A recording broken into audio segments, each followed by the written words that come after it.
નમસ્કાર દર્શક મિત્રો, શેર બજારમાં આજે આપણને ફ્લેટ ટ્રેડિંગ જોવા મળ્યું. બે તરફી વધઘટ જોવાઈ.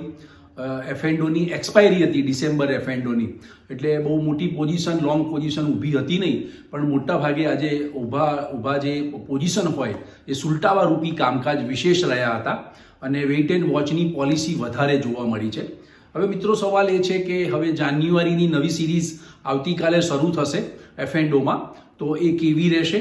બીજું કે આગામી દિવસોમાં બજાર પણ કેવું રહેવાનું છે. 1 ફેબ્રુઆરીએ બજેટ આવી રહ્યું છે, તેમજ ઘણી બધી ઇવેન્ટ્સ પણ છે. અમેરિકામાં ટ્રમ્પ છે એ શપથ ગ્રહણ કરવાના છે 20મી જાન્યુઆરીએ. એટલે આ બધા સંજોગોને જોતા બજાર કેવું રહેશે એ અંગેની ચર્ચા આપણે આજના વિડીયોમાં કરવાના છીએ. તો આ વિડીયો આપ અંત સુધી નિહાળજો. ઇન્વેસ્ટિંગ A to Z માં આપનું સ્વાગત છે. હું ભરત પંચાલ. સૌપ્રથમ જોઈ લઈએ આજના બજારની ચાલ. તો મુંબઈ શેર બજારનો જે સેન્સેક્સ છે એ 78,557ના ઊંચા મથાળે ગેપમાં ખુલ્યો. શરૂઆતમાં નવું બાઇંગ આવતા એ વધીને 78,898 થયો. ત્યાં પાછું નવું સેલિંગ આવ્યું, એટલે કે જે પોઝિશન સુલટાવા રૂપી કામકાજ પ્રત્યે નફારૂપી વેચવાલી આવી, તો સેન્સેક્સ ઘટીને 78,173 થયો અને ટ્રેડિંગ સેશનને અંતે પાછો સુધરી 78,472.48 બંધ આવ્યો છે, જે 0.39 ની નરમાઈ દર્શાવે છે. એટલે ઓલમોસ્ટ ફ્લેટ ટ્રેડિંગ રહ્યું છે. નેશનલ સ્ટોક એક્સચેન્જનો નિફ્ટી ઇન્ડેક્સ 23,775 ખુલ્યો. શરૂઆતમાં એ વધી 23,854 થયો, ત્યાંથી ઘટી 23,653 થયો અને ટ્રેડિંગ સેશનને અંતે 23,750.20 બંધ રહ્યો છે, જે 22.55નો સુધારો દર્શાવે છે. મિત્રો, એડવાન્સ ડિક્લાઇન રેશિયો નેગેટિવ રહ્યા છે. 1221 સ્ટોકના ભાવ આજે વધ્યા છે અને તેની સામે 1594 સ્ટોકના ભાવ ઘટ્યા છે. 89 સ્ટોક છે એ અનચેન્જ રહ્યા છે, પણ નિફ્ટી 50નો એડવાન્સ ડિક્લાઇન રેશિયો પોઝિટિવ છે. આજે નિફ્ટી 50માં 31 સ્ટોક વધ્યા છે અને 18 સ્ટોક ઘટ્યા છે. એટલે કે આપણે એમ કહીએ કે નિફ્ટી 50ના જે બ્લુ ચીપ સ્ટોક છે એમાં બાઇંગ જોવાયું. 52 વીક હાઈ લો ઉપર નજર કરીએ તો 45 સ્ટોક છે એ 52 વીક હાઈ ઉપર બંધ આવ્યા છે અને તેની સામે 67 સ્ટોક છે એ 52 વીક લો નીચે બંધ આવ્યા છે. આજે 88 સ્ટોકમાં અપર સર્કિટ આવી અને 56 સ્ટોકમાં લોઅર સર્કિટ આવી. આજના ટોપ ગેઇનર અને ટોપ લૂઝર્સ પર નજર કરીએ તો આજે સૌથી વધુ ઉચકાયેલા શેર છે Adani port, Mahindra and Mahindra, SBI life, Maruti અને શ્રીરામ ફાઇનાન્સ. સૌથી વધુ ગગડેલા શેર છે Titan, Asian paint, Tata consumer product, JSW steel અને ગ્રાસિમ છે. મિત્રો, 25મી એ નાતાલનું વેકેશન, એટલે વેકેશન શરૂ ઓલમોસ્ટ થઈ ગયું છે, પરંતુ 24મી તારીખે ડાઉ જોન્સ છે 390 પોઈન્ટ પ્લસ હતો. આજે સવારે ડાઉ જોન્સ ફ્યુચર 199 પોઈન્ટ માઇનસમાં ટ્રેડ કરી રહ્યો છે. યુરોપિયન સ્ટોક માર્કેટ આજે બંધ હતા. હોંગકોંગનું માર્કેટ પણ બંધ હતું. તેની સામે જાપાન, તાઇવાન અને ચાઇના સ્ટોક માર્કેટ પ્લસ રહ્યા છે. આજે એફએનડોની એક્સપાયરી હોવાથી મોટાભાગે સુલટાવા રૂપી ટ્રેડિંગ જોવા મળ્યા. સોદા ઊભા ટ્રેડ સુલટાવા રૂપી. આજે ખાસ કરીને ઓટો, ફાર્મા અને PSE પબ્લિક સેક્ટર અંડરટેકિંગની બેન્કો છે એમાં આજે આપણને બાઇંગ જોવાયું, એટલે એ પ્લસ બંધ રહ્યા છે. તેની સામે FMCG, મેટલ અને બેંક શેરોમાં વેચવાલી જોવાઈ, એટલે એ માઇનસમાં બંધ આવ્યા છે. સ્મોલ કેપ અને મિડ કેપ શેરમાં નીચા મથાળે નવું બાઇંગ હતું, એટલે સ્મોલ કેપ અને મિડ કેપ ઇન્ડેક્સ થોડા પ્લસમાં બંધ આવ્યા છે, સુધારા સાથે બંધ આવ્યા છે. મિત્રો, ક્રૂડ ઓઇલ પાછું માથું ઉચક્યું છે. જે બ્રેન્ટ ક્રૂડ છે એ 73.92 ઉપર ટ્રેડ કરી રહ્યું છે, કે $73 સપાટી કુદાવી ગયો છે અને WTI ક્રૂડ છે એ 70.43 ઉપર ટ્રેડ કરી રહ્યું છે, તે પણ $70 સપાટી કુદાવી ગયું છે. ડોલર સામે રૂપિયો વધુ તૂટ્યો છે, 85.28 ઉપર ટ્રેડ કરતો હતો. FIIની વાત કરીએ તો 24 ડિસેમ્બરે, પરમ દિવસ એટલે એના આગલા દિવસે, નાતાલના આગલા દિવસે FIIએ 2454 કરોડનું નેટ સેલ કર્યું હતું અને DIIએ 2819 કરોડનું નેટ બાય કર્યું હતું. એટલે મિત્રો, આ હતી બજારના ટ્રેડની વાત. હવે જોઈએ કેટલાક કોર્પોરેટ ન્યૂઝ, અને મારે તમને બજેટની વાત તો કરવાની જ છે, એટલે પહેલા કોર્પોરેટ ન્યૂઝ ઉપર થોડા નજર કરી લઈએ. તો મોબીક્વિકનો એક IPO આવ્યો હતો, નવું લિસ્ટિંગ થયું હતું. એ મોબીક્વિકમાં આજે 11% તેજી થઈ છે. તેની પાછળનું અને પાછો 11% તેજી થઈ, પણ 680 રૂપિયાનો જે હાઈ ભાવ છે એ બંધ રહ્યો અને એ રેકોર્ડ લેવલે રહ્યો. એટલે સમાચાર એવા છે કે મોબીક્વિકમાં 18.6 લાખ શેરની એટલે કે 2.4% હિસ્સાની બ્લોક ડીલ થઈ છે. આ બ્લોક ડીલ કોના વચ્ચે થઈ છે એ સમાચાર હજી મળી શક્યા નથી, પરંતુ આ જે બ્લોક ડીલ થઈ છે ઓલમોસ્ટ 635 રૂપિયાના એવરેજ પ્રાઇસથી થઈ છે અને એની વેલ્યુ ટોટલ જોઈએ તો 118 કરોડની થઈ છે. એટલે મોબીક્વિકનો શેર આજે 11% જેટલો ઉછળી ગયો હતો. બીજો એવી રીતે નવો જ આઈપીઓ આવ્યો હતો ઇન્ટરનેશનલ જીમોલોજીકલ ઇન્સ્ટિટ્યૂટ, એમાં પણ 10%ની અપર સર્કિટ લાગી હતી. એમાં સમાચાર એવા છે કે 15.8 કરોડમાં આ કંપનીએ બીજી 2 નવી કંપનીઓ ખરીદી છે. જે સમાચાર પાછળ એમાં નવું બાઇંગ આવ્યું અને 10%ની અપર સર્કિટ લાગી. તેવી જ રીતે ઓલા ઇલેક્ટ્રિકના સ્ટોરની સંખ્યા 4 ગણી થઈ ગઈ છે.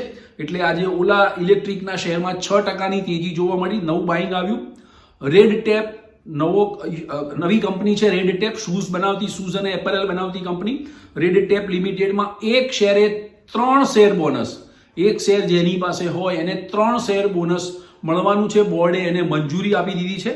તેમજ શેર દીઠ 2 રૂપિયાનું ઇન્ટ્રીમ ડિવિડન્ડ, વચગાળાના ડિવિડન્ડની જાહેરાત કરી છે.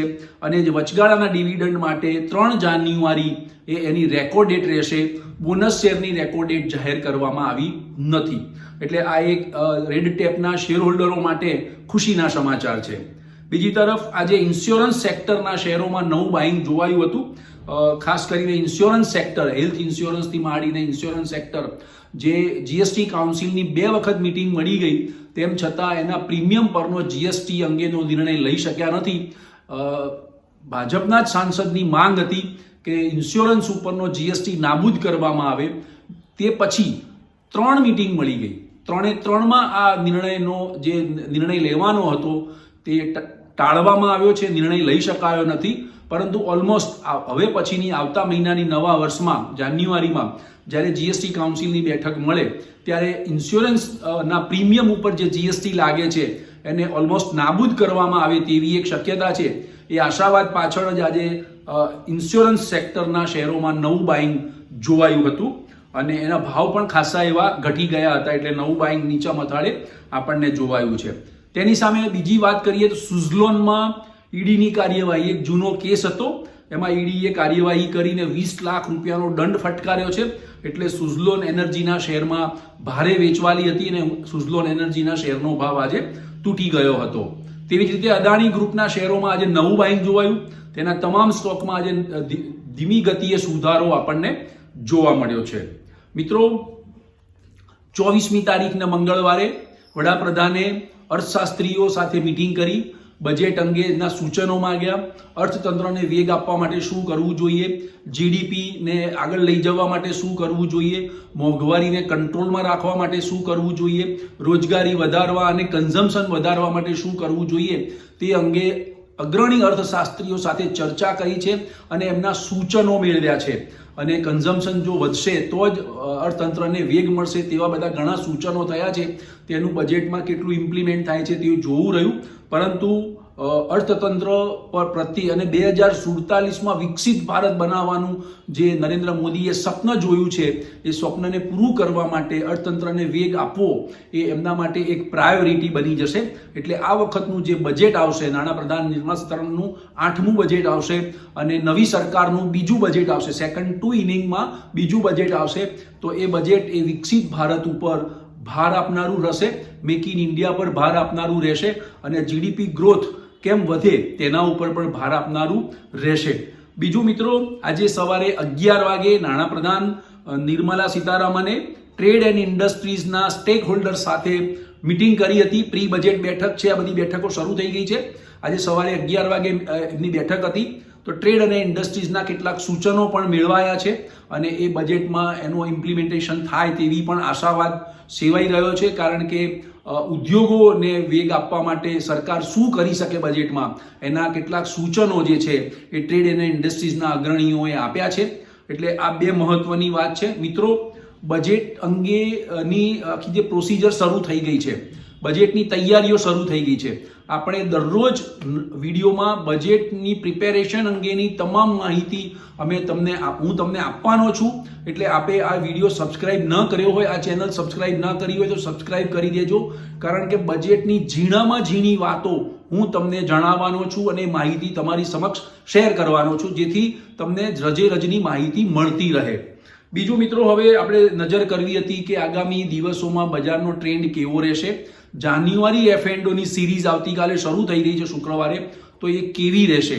તો મિત્રો, એક તો બજેટ આવી રહ્યું છે 1 ફેબ્રુઆરીએ, એટલે બજેટના આશાવાદ પાછળ જાન્યુઆરી F&O સિરીઝમાં જે સેક્ટરમાં છૂટછાટ આવવાની હોય તેવા આશાવાદ હોય, ધારો કે ફિનાન્શિયલ સેક્ટર છે, રિયાલિટી સેક્ટર્સ છે, ઇન્સ્યોરન્સ સેક્ટર છે, એ બધા સેક્ટર્સમાં નવી છૂટછાટ આવવાનો આશાવાદ હવે ધીમે ધીમે શરૂ થયો છે. તો એ આશાવાદ પાછળ જ એ સેક્ટરના સ્ટોકમાં નવું બાઇંગ આવશે. એટલે બજેટના આશાવાદ પાછળ જાન્યુઆરી F&Oમાં એટલે કે જાન્યુઆરી મહિનામાં નવું બાઇંગ આવી શકે છે. બીજું મિત્રો, 20મી જાન્યુઆરીએ અમેરિકાના રાષ્ટ્રપ્રમુખ ડોનાલ્ડ ટ્રમ્પ શપથ ગ્રહણ કરવાના છે. ત્યારબાદ એમની કેવી પોલિસી હશે, એટલે એ બધી વાતો પણ આવતી રહેશે. અને બીજી વાત હતી એ કે FIIs જે છે, વિદેશી ફંડો, એમને નાતાલનું વેકેશન છે, એટલે ધીમે ધીમે વિદેશી ફંડોની એક્ટિવિટી આ વીકમાં તો ઘટી જશે. અને 15મી જાન્યુઆરી આજુબાજુ એ ભારતમાં કેટલું ફંડ ઇન્વેસ્ટમેન્ટ કરવા માટે એલોકેટ કરે છે એના પણ સમાચાર આવશે. એટલે અગ્રણી FII પર પણ નજર રાખીશું. જે બધું થશે તે 15મી જાન્યુઆરી આજુબાજુ થશે. આ બધી ઘણી બધી ઇવેન્ટ્સ જે છે એ જાન્યુઆરીમાં પણ આવી રહી છે. એટલે આપણે બજાર જેને કહેવાય કઈ બાજુ જાય છે તે જોવું રહ્યું. F&Oની સિરીઝ ગઈકાલે શરૂ થાય છે. જોઈએ F&Oની સિરીઝમાં આપણને કઈ તરફનો ટ્રેડ જોવા મળે છે. કારણ કે ઇન્ડેક્સ અને ભાવ જ્યારે બોલે ત્યારે એના ઉપરથી આપણે ટ્રેન્ડ નક્કી કરવાનો હોય છે. પરંતુ મિત્રો, મારે તમને ટેકનિકલ લેવલ્સ કેટલા આપવા છે. તો નિફ્ટીમાં 23,900નું એક રેઝિસ્ટન્સ છે. જો એ પાર કરી જાય તો 24,500 ઉપર જઈ શકે છે. નહીં તો 23,900 આજુબાજુ પ્રોફિટ બુકિંગ આવવાની શક્યતાઓ છે. નીચામાં 23,500નું પહેલું સપોર્ટ લેવલ છે અને 23,600નું બીજું સપોર્ટ લેવલ છે. આ બે સપોર્ટ લેવલ રાખી અને તમે ધીમે ધીમે નવી સ્ક્રિપ્ટો જે હોય ફંડામેન્ટલી કે ટેકનિકલી ધીમે બાય કરી શકો છો. 5-10%નું ઇન્વેસ્ટમેન્ટ તમે કરી શકો છો, પણ સ્ટ્રિક્ટલી સ્ટોપ લોસને ફોલો કરજો. કારણ કે તેજીનો ટ્રિગર હજી સુધી આવી શક્યો નથી. માર્કેટનો બેરિશ ટ્રિગર જ છે, પણ 23,500ના સ્ટોપ લોસે આપ બાય કરી શકો છો. અને બેંક નિફ્ટી આજે પણ 62 પોઈન્ટ ઘટીને 51,170 ઉપર ક્લોઝિંગ આવી છે. બેંક નિફ્ટીમાં 51,000નો સ્ટોપ લોસ રાખવો અને એનું રેઝિસ્ટન્સ રહેશે 51,900નું. પણ જો 51,900 કુદાવીને 52,100 ઉપર બંધ આવશે તો બેંક સ્ટોક ઝડપથી રિકવર થશે, ઝડપથી મજબૂત બનશે, જે ઝડપથી વધશે પણ ખરા. અને આગામી આગેવાની જે લેવાની છે બજારની, તો બેંક સ્ટોક જ લેવાના છે, એ યાદ રાખજો.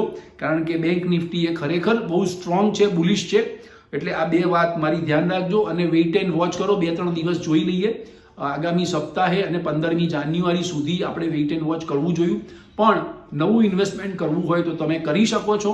નિફ્ટીમાં 23,500નો સ્ટોપ લોસ રાખો અને આ બાય કરશો તો તમને નુકસાન નહીં જાય. કારણ કે બજેટનો આશાવાદ છે, ટ્રમ્પની પોલિસી આવશે, કઈ રીતની પોલિસી આવે છે એ બધું પિક્ચર પણ ક્લિયર થશે. અને વિદેશી ફંડો જે છે એ ઇન્વેસ્ટમેન્ટ કેટલું લઈને આવે છે ભારતમાં અને એ લોકો ભારતમાં કેટલા બુલિશ છે એની પણ આપણને 15મી જાન્યુઆરી સુધીમાં ઓલમોસ્ટ ખબર પડી જશે. તો મિત્રો, આપણે જે આ વિડીયો બનાવી રહ્યા છીએ તે માહિતી આપવા માટે છે, આપના એજ્યુકેશન પર્પઝથી છે. અને આ વિડીયો આપને ગમ્યો હોય તો લાઇક્સ કરજો, શેર કરજો, કમેન્ટ્સ કરજો અને સબસ્ક્રાઇબ કરજો. Thank you very much.